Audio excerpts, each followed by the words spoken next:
We're going to go ahead this afternoon and get started. Thanks so much for joining us here this afternoon, and welcome. Thanks so much for joining, and we're coming down the home stretch, so you are all road warriors, and we do appreciate your endurance. If any of you have suggestions on how to get in tip-top conference shape, see me after, because I would appreciate hearing about that. It's been a productive and busy week, and we're grateful that you took the time to join us here on Friday. Hold on one second. Let me pull up my notes here. My name is Meg White. Introduce myself. I am a director of the Charleston Conference and a senior consultant at Delta Think.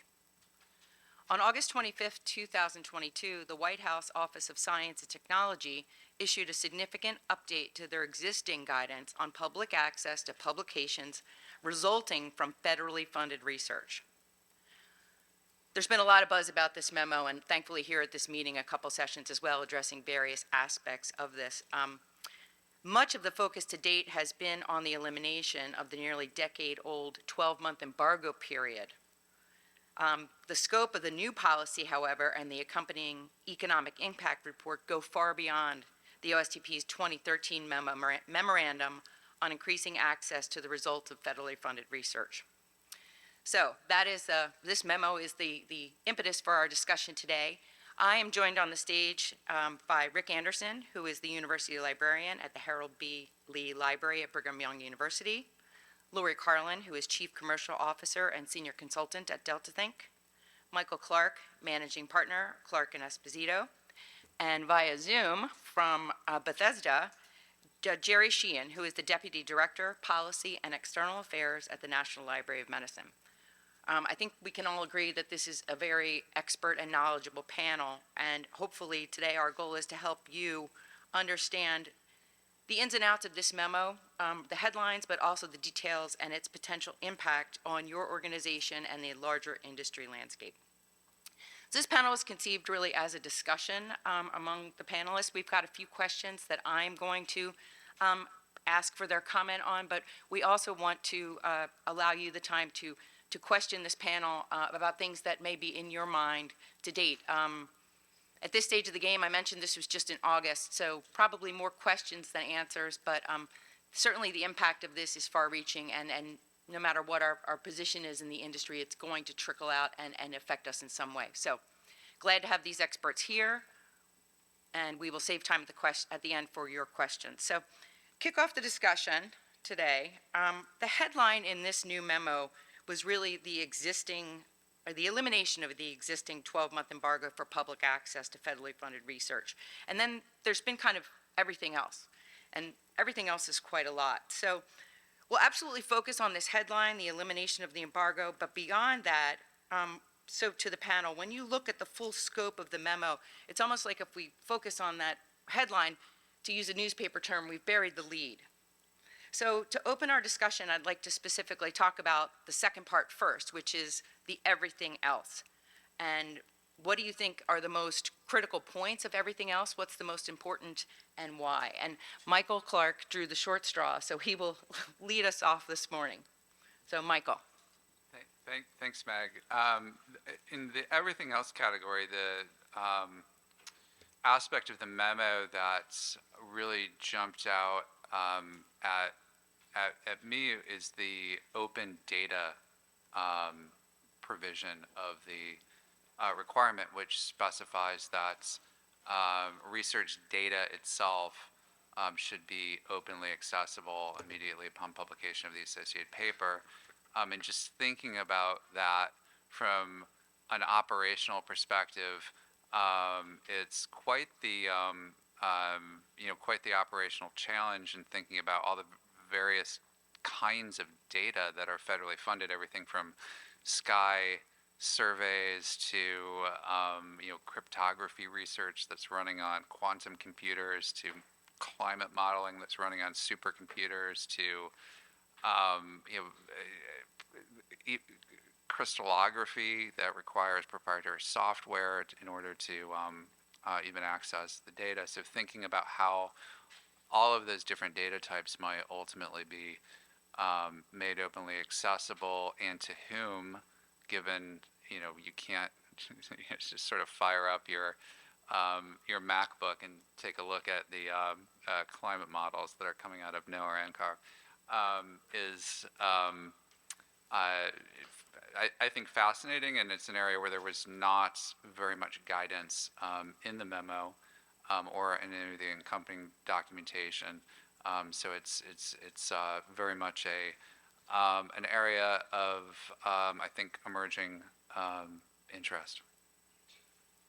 And Rick or Lori want to jump in on that as well? What's jumping out to you? Michael's focused on the data, very understandably. Rick? Yeah, and I totally agree with Michael regarding the data. I think another important aspect that isn't getting quite enough discussion is the fact that this memo now applies to all agencies, not just the big dollar funding agencies, and that doesn't just mean the smaller dollar science agencies. It also means all of the humanities and social science agencies. The fact that the Office of Science and Technology Policy has this kind of policy, can I use the word hegemony, over humanist organizations strikes me as a bit odd. But obviously the implications of this policy for agencies that make grants in very, very different areas have yet to be fully explored. And I fought with that when I was doing my introduction comments. Some of this may be like alphabet soup to some of the humanities and social sciences librarians in the room, because formerly there was a $100 million threshold for agencies which this policy affected related to the 2013 memo. That has been eliminated, and that's what Rick is referring to. So it significantly broadens the scope, because it now includes everyone, $100 million above, $100 million under, which, again, it just significantly broadens the scope and impact. So, Lori. Yeah, I certainly agree with Michael and Rick. And my initial thought to this question was everything else is a concern. So I'll touch on the machine readable metadata portion, since my colleagues haven't talked about that yet, and what impact that could have, both on the operations side, but more so on the publisher side.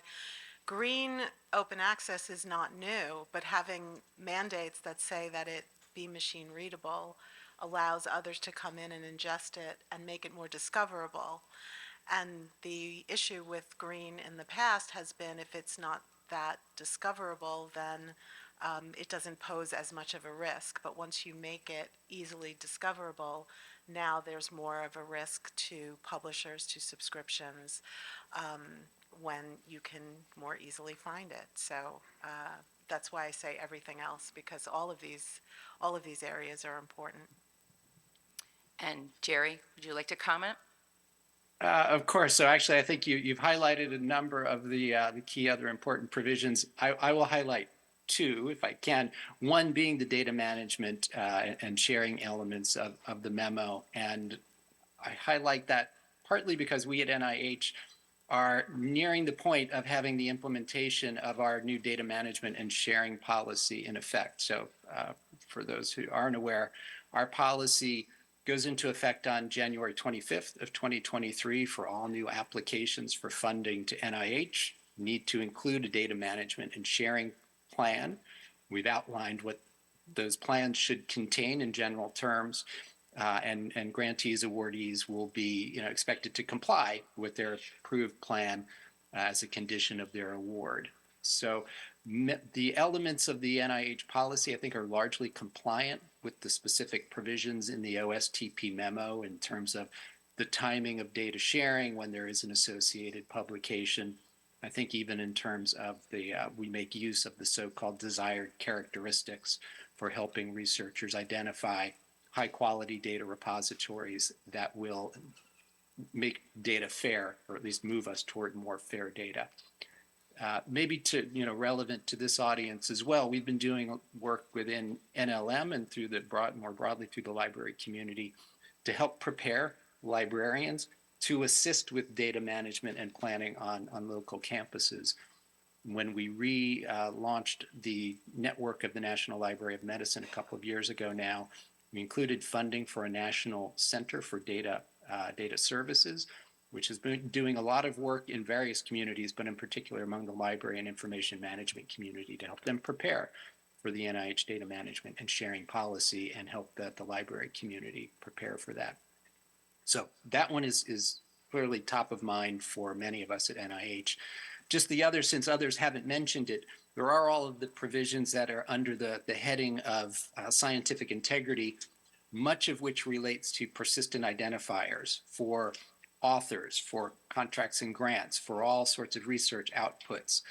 I think that's significant in that while there's been a lot of work in this area over the years, there's probably less consistency in agency, the U.S. government agency policy and practice in those areas than there has been around publications and data, where we've all been working for a number of years. I think that's one of the reasons behind the somewhat delayed timelines for implementation of the work on persistent identifiers, is that it's going to take a little bit more time for us to work out.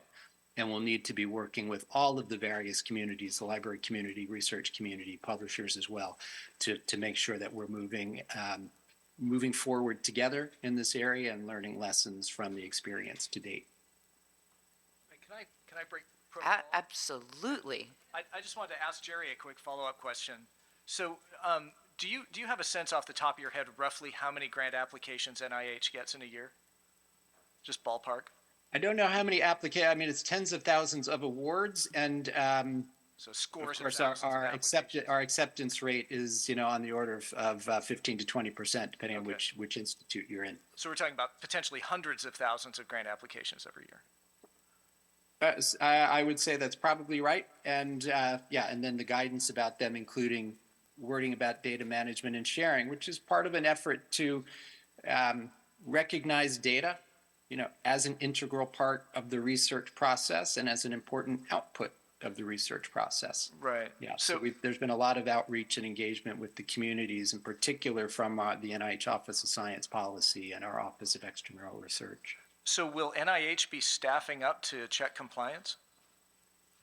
NIH is staffing up to and embedding this within our typical procedures for reviewing grants.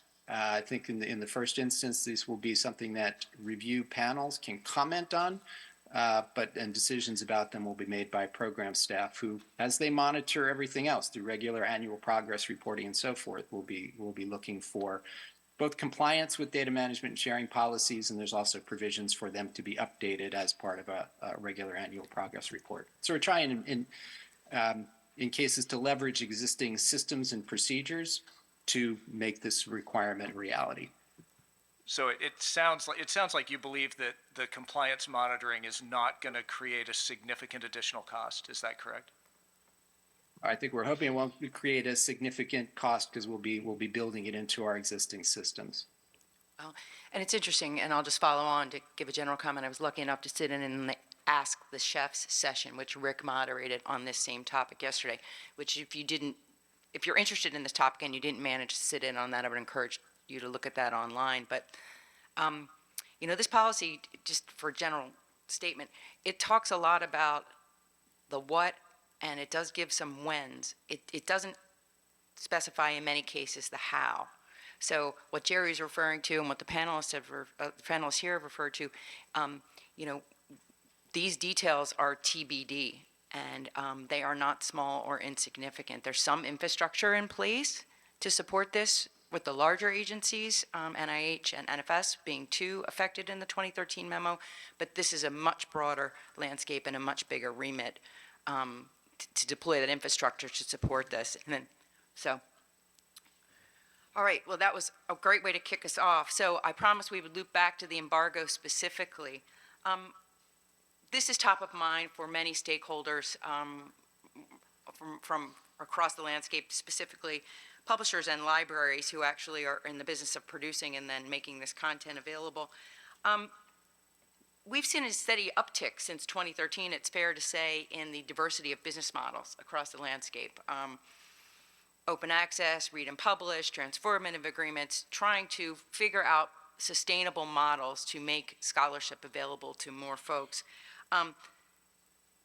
When this policy was released, I got an email in my inbox from an industry colleague who will remain nameless, and they said, everyone's going to cancel their subscriptions tomorrow. They're all going to go away. So given the evolution we've seen since 2013 with the embargo in place and the changes that we know that are bought by the new memo, is this really marking another nail in the coffin for the subscription model? Does it have a shorter shelf life? Or will subscriptions continue to be a model that exists in the ecosystem alongside other models that allow folks to access scholarly information? Is it just subscriptions and then open access going along, or subscriptions going to continue to lose their steam? I don't know who wants to take that. Rick is grinning down there like a Cheshire cat. Yeah. I could go first on that. Great, Lori, thank you. I don't think it's a slam dunk by any means. Certainly this is going to help to accelerate open access to a certain degree. I think we need to look a bit at the numbers too and understand what portion of a portfolio is being funded by the research that is being impacted by this mandate now as well. So the estimates are around 8 to 9% is what we've heard and talked about. And then you add that in with Plan S, and now you're getting into the maybe low teens. It also depends on your discipline. Publishers need to understand what their portfolio covers and who is funding your author's research. So a really deep dive into your portfolio to understand where's your funding coming from for your authors. What is your OA uptake now? What's the culture of your community? What's their philosophy regarding open access? There's so many factors involved. This is not a one-size-fits-all. Your mileage may vary, and it'll be varying stages. Certainly this has brought forward there are still publishers out there, smaller societies perhaps, maybe even larger ones, who have not really jumped into open access, some that still don't even have hybrid journals. So they're waking up now and realizing this is something that they need to look at. But that analysis is really critical. And the other thing I think publishers need to think about is, somebody said something to me the other day about convenience. So what else can you offer your community on top of your content that gives them that convenience that they'd be willing to pay for, that can supplement or give them a reason to continue to subscribe? So we can all go down to the local restaurant and pick up our takeout, but many of us are willing to pay more for the food and a service fee on top of it to have DoorDash or Uber Eats bring it to us. So what can publishers do to add convenience to this process that will allow them to either maintain those subscriptions or bring in additional revenue? And I should point out, just a point of order, there is a difference between public access and open access. And that is very specifically, the memo talks about public access. One of the several business models of whatever color or mineral you care to describe them, they are open access models: diamond, gold, green, et cetera. So there is a difference there, and the semantics matter. So go ahead. Thanks for that point, Megan, and that is an incredibly important point. The memo does specify public access, but also gives latitude to agencies to require other reuse licenses if they so choose. And that's something that we're really waiting for, which is that agency specific guidance.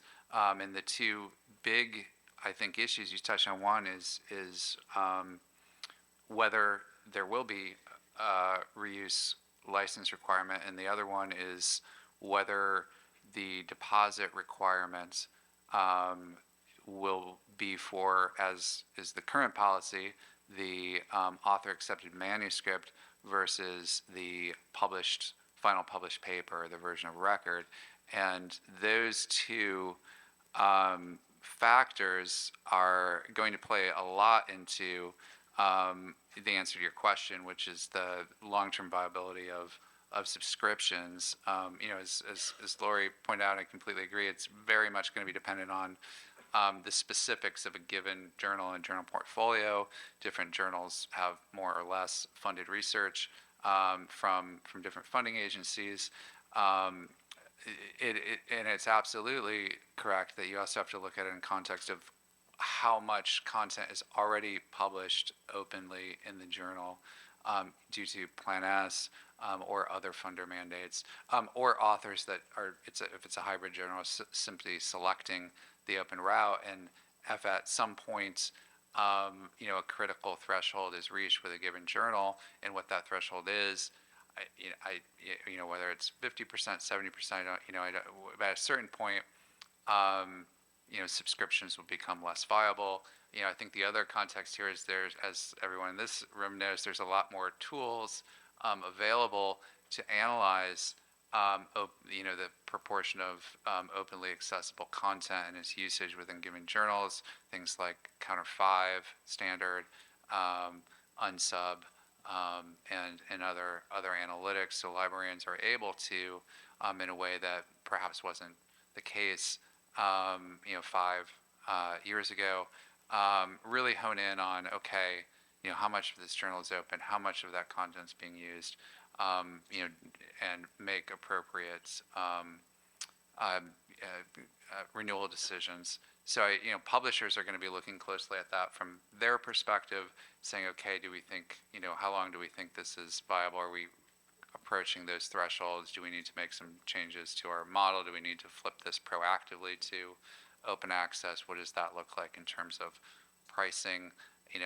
Are open access fees currently subsidized by subscription prices? How do we, bake in the full price if the whole journal flips? And so there's going to be a lot of these kinds of calculations over the coming years.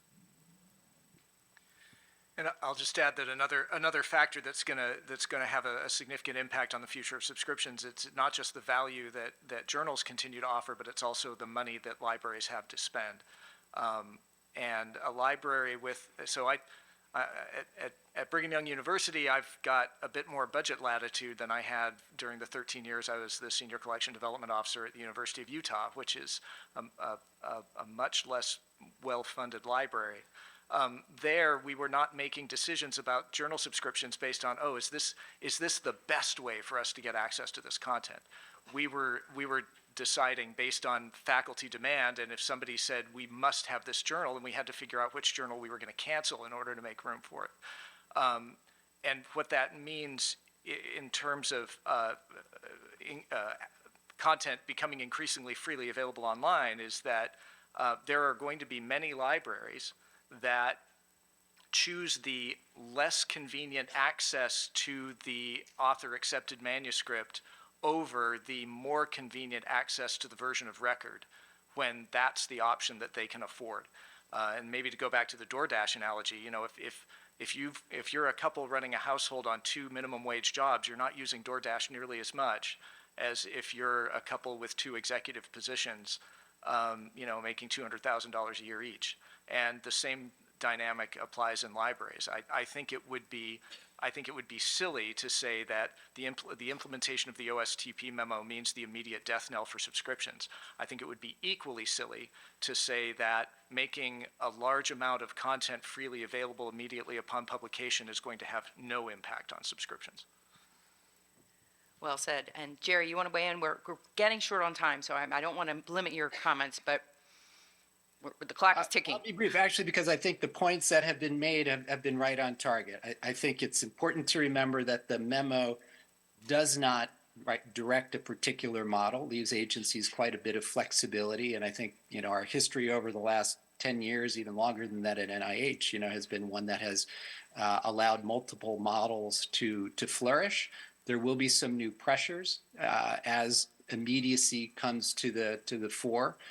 Again, if you look at the timelines in the memo, we are all rushing to develop plans to respond. there'll be a step of developing policies to implement those plans, and then we'll be moving toward the actual implementation. I think there's an outer deadline of the end of 2025. So I think there's quite a bit of time for adjustments. And as the other panelists have been saying, there are a lot of independent actors, right, in this area, both on the publishing side, the scholarly societies, the commercial publishers as well, who may make different choices with different journals. Remember within the NIH world, again, within our PubMed family or our Medline collection of journals, we've got more than 6,000 journals or so that we index for PubMed. There are thousands of libraries at universities and elsewhere that will be making decisions about subscriptions, about access. Convenience will come into play. Local conditions about who really needs access in different forms will come into play. I think we're going to see a variety of different arrangements evolving and different decisions being made across the major stakeholder groups. So I think it's like, hang on to your hats. We're in for an interesting ride. Well, but as is pointed out, one that we've been on for a while. So I think currently, even with a 12-month embargo, maximum embargo at NIH for our current public access policy, we receive about a third of our content with no embargo already. And, large majority of that being from open access journals, some being from subscription journals that are willing to have their content available in PubMed Central for an author who is funded by NIH. Again, this is more information on the memo states the what and the when, not necessarily the how. And if you're interested in the how, there was a great session here on Wednesday, sponsored by, I believe, I'm forgetting the organization, but an advisor with White House experience and now works as an advisor at Platinum. Advisor is essentially a lobbying group and very involved in Washington. Great discussion about the policy discussions that are going to come and the funding discussions and the appropriation discussions that are to follow as this process evolves. We are tight on time. I had 2 more questions, and I'm bummed that we will not get to them, but I want to turn this over to the audience. If we have any burning questions out there. And please state your name, if you would. Hi, I'm Clark Iakavakis from Oklahoma State University. I'm curious if there's any sense of whether funders will, by default, budget funds from a grant for publication and potentially even for data curation, or if it will remain sort of as it has been with the expectation that the applicants will work that in. Can we see a future where that's just part of the grant process? That is the big question. With this, the memo does not specify that any additional funds will be made available. Certainly, to your point, researchers can build it into grants budgets, but the question is whether it will be additional. If you have if you're expecting to publish 15 or 20 papers associated with a grant, that can add up really fast in an open access environment. What does that look like? Ultimately, agencies will need to submit budget requests to Congress, and Congress will need to appropriate money for the agencies, and that will have to be a whole discussion about whether additional funds will be made available to agencies to then distribute to researchers and grants, or whether it will subtract from existing research, existing postdoc positions, laboratory purchases, and so forth. So that is a huge unknown. It's known that researchers will be able to use grant funds. What's unknown is whether there will be additional grant funds. Anyone else from the audience? And I'll just say, from a federal agency perspective, wouldn't it be wonderful if we would get more money appropriated for research and funds and others? I think I'll just say from the NIH side. On the data management side, we have put out guidance about which costs are allowable for data management and sharing. And of course, we've been, as explained, with grant funds, we've clarified also what's allowable for publication costs, which are not just OA fees, but of course, we've been paying publication charges of various sorts for a long time now. There's another way to approach this question. Some years ago, in this very room, I was in a formal debate with someone who argued that the way to solve this problem is you assert that that publication is part of research. Therefore, using research funds to fund publication doesn't divert any money away from research. There you go. Problem solved. Well, mic drop. We'll squeeze in one more quick question, and then we do have to wrap because they're going to use this room next. Please. Thank you. Zoe Wakehyde from Humanities Commons. I'm curious to come back to the smaller agencies, the humanities, social sciences piece of this. So we have a good line of communication with NEH, but I'm curious what you're seeing in terms of emerging conversations in that part of the landscape. Any opportunities or, there are always some specific challenges that come up both on discipline and then again in this agency size question. What are your observations there? Karen Wolfel here. Well, yeah, exactly. We are, and perhaps this is me, we are lacking that voice on the panel specifically. It's interesting, though, Danny Sepulveda, the gentleman from Platinum, spoke to this issue in the earlier session, and similar question. His comment was, number one, it's great if you have open and good communication. You're in a good spot. You've solved one problem. The second is the folks with the most marbles are going to call the tune, and everyone else is going to follow behind. So the agencies that are big enough and have enough research, they've got a lot of skin in the game, right? They're funding more than $100 million in research annually. They're going to take the lead on establishing the infrastructure, and then everybody's going to jump on their coattails. Now, that's not my assertion. I'm quoting him, but, Occam's razor says that is one potential pathway forward. Yes, exactly. She's shepherding. I want to point out, if we actually go till 1, We do. the next session's not till 1:15, I- so we have 15 more minutes. If I can make one other comment on that. One of the other hats I Thank wear you, is Heather. as a co-chair of the Interagency, the subcommittee on open science, which has brought together for a number of years all of the agencies subject to the public access memo to share and compare notes and try to get our operations a bit more harmonized. And we do anticipate, we have seen some additional members come on following the 2022 memo, so they can learn from some of the procedures, practices, policies that we have in place. And I think they're still kind of working through their own planning process to determine whether they'll go it on their own or that they will, work and ride on the coattails, as Meg was saying. Again, even from the NIH side, I think many of you are familiar with PubMed Central as our repository for public access. We have all of the other HHS agencies and a number of other agencies who work with us as well and use that as their repository. And it's quite possible some of the newer entrants into the public access space will do the same thing. And a bonus, I had mistimed myself, so we have plenty of time for questions from the audience. Heather, please go right ahead. Sure. Hi, I'm Heather Staines, also from Delta Think. I don't want to kind of highlight some of the challenges around identifiers and, for the publishers and the librarians in the room. I think there's going to be a big communications piece that follows issuance of this guidance. Back in the spring, I did a presentation to an editorial board, and they, it was a Saturday, and they asked me would I stay for like the morning, and so there were a lot of things that they did, and one of the questions they discussed is whether they should mandate ORCID even for their corresponding authors. And this was a journal, society journal, published, happened to be published by Elsevier. The topic was on the agenda. The one person from the editorial board as a virtual meeting spoke up and said, "Oh, I hate to do, every time I submit something, I've got to look that up. It's such a pain in the neck. It's just really a nuisance."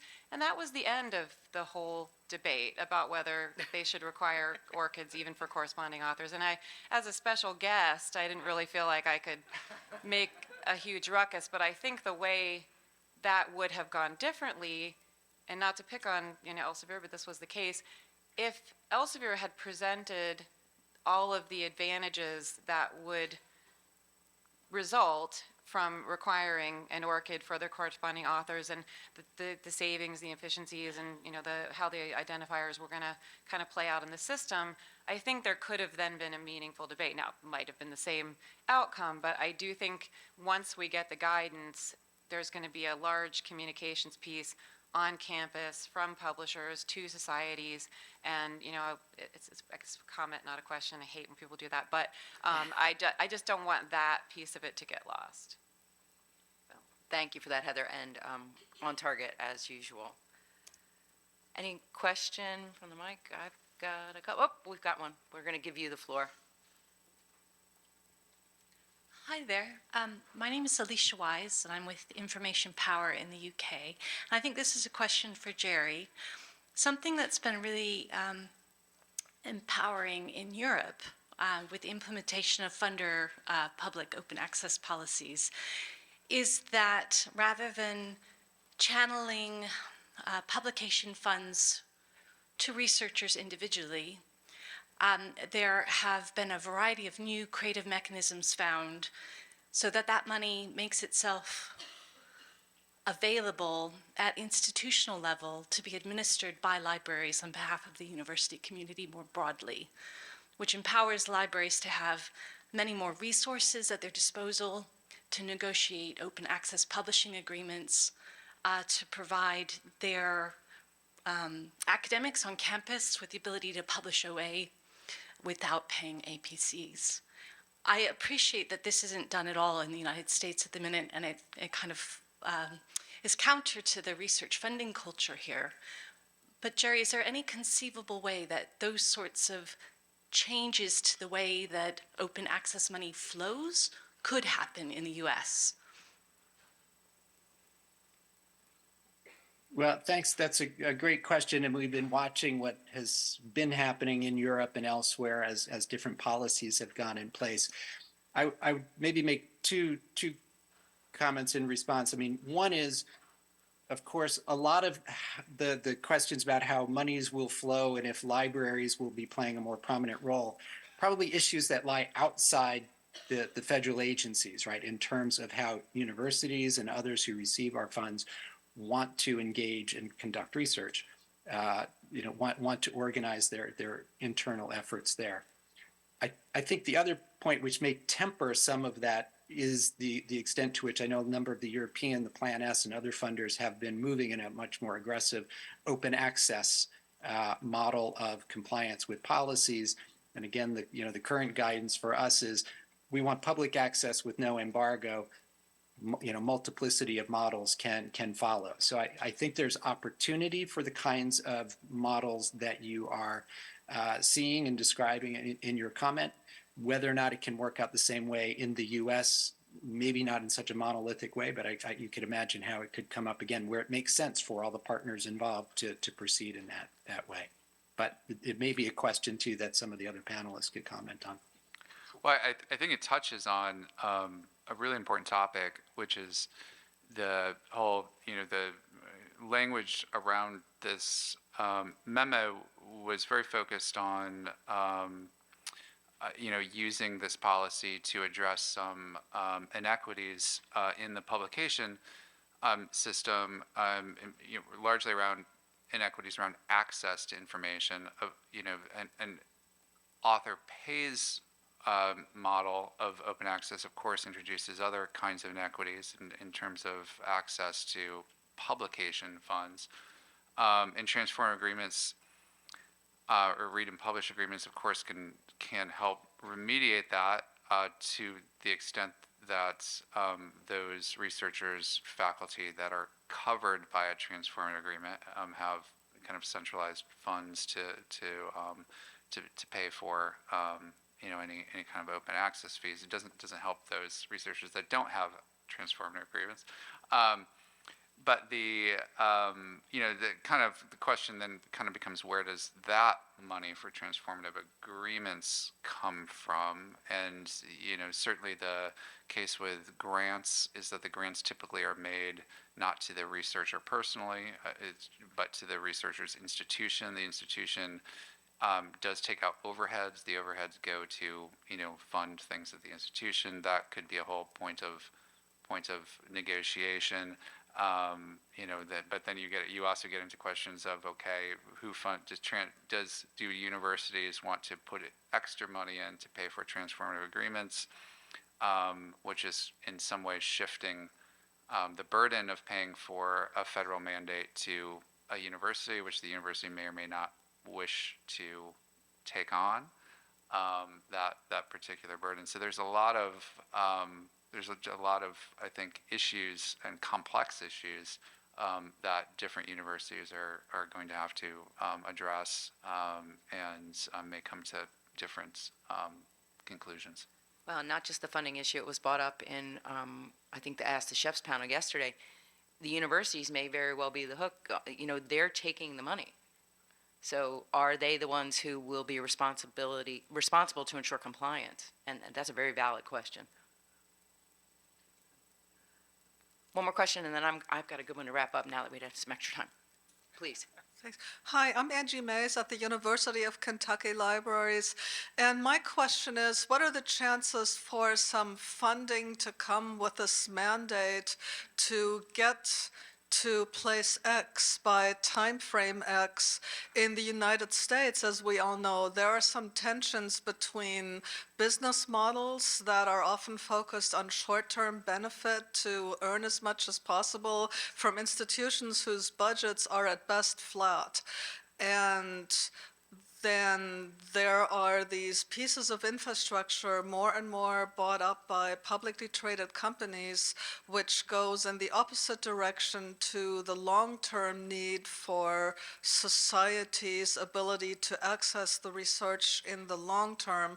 So what advice would you have for us in the information community to get to this place to reliably and sustainably be able to facilitate open access?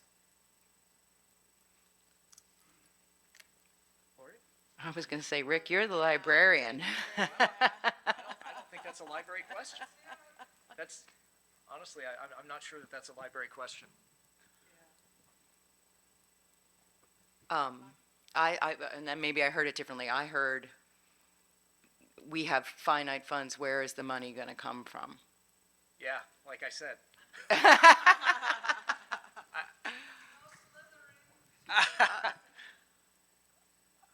I mean, it's not going to come from library budgets. Library budgets are fully leveraged. As Michael pointed out, it's not going to come from universities unless universities decide that that's the best possible use of their limited resources. We've got to remember that when you're allocating budgets, that is always a zero-sum game. And so every money that you spend on worthy thing A every dollar that you spend on worthy thing A is a dollar that you don't have to spend on worthy thing B. And we don't make decisions at universities or in libraries. We don't make financial decisions based on, is this thing worthy or is it not? We have 10 times more worthy things to spend money on than we have money. And so if the university says, we're going to allocate money to the library to support APCs, that's money that's not available for scholarships for first-generation students, for refurbishing physics labs, for rebuilding dorms. Choosing to do one of those other things is not the university saying, we don't care about OA. It's the university saying, we had to make tough decisions about where to put money. I think there just isn't an easy answer to that question. That's why we're all thinking about that up here. But I would say that it points to the need for collaboration. There are many stakeholders involved in this process, and we all need to be working together to find the best solutions and options. Again, it's not a one answer or one solution across the board, but it's something that publishers, libraries, researchers, funders need to come together and be talking about to see how we move forward. I can chime in on that as well, because again, federal agencies are in the same position. Our budgets are not completely elastic either. But I think a question is to what extent this and how this changes the cost of the scientific enterprise, which I think, as Rick was suggesting earlier, is somewhat inclusive of communication of research results, right? There's quite a bit of money in the system now. We're not asking people to publish things they weren't planning to publish before. We're trying to ensure that there is equitable access and immediately to the results of the things that the federal government is funding anyway. I could imagine much more of kind of shifting of the pots of money and where they are than perhaps increases in budgeting. But of course, I think that's, as the previous panelist was just saying, there's going to need to be collaboration, cooperation, conversation among stakeholders to figure out how this can all work out best. Okay, can I squeeze one more question in? I'm getting the cut from the back. Last question. Just a real quick comment from the audience, and then we'll close.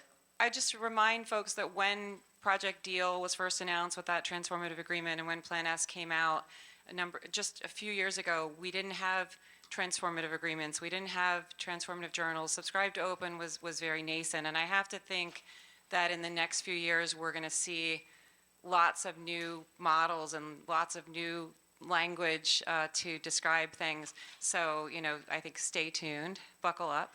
Well, and to Lori's point, there's got to be a lot of collaboration around that. Thank you so much to the panel today.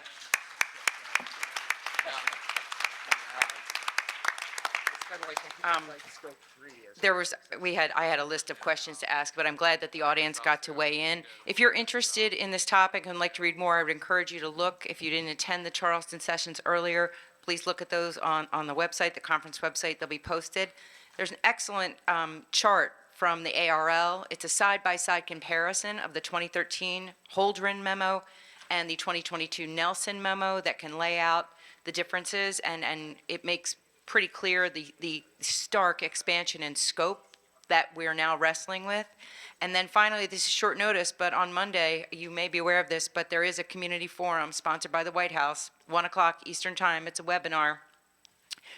You can tune in and listen and potentially comment. So that's one of the things that Danny Sepulveda said yesterday. He's like, there are many ways for you to get involved in the process, and you are all stakeholders, so he encouraged you, and I encourage you to do that as well. Thank you so much for hanging with us today. Have a great afternoon. Head for Polapalooza. Thanks to our panel. Awesome job, you guys. So appreciate it.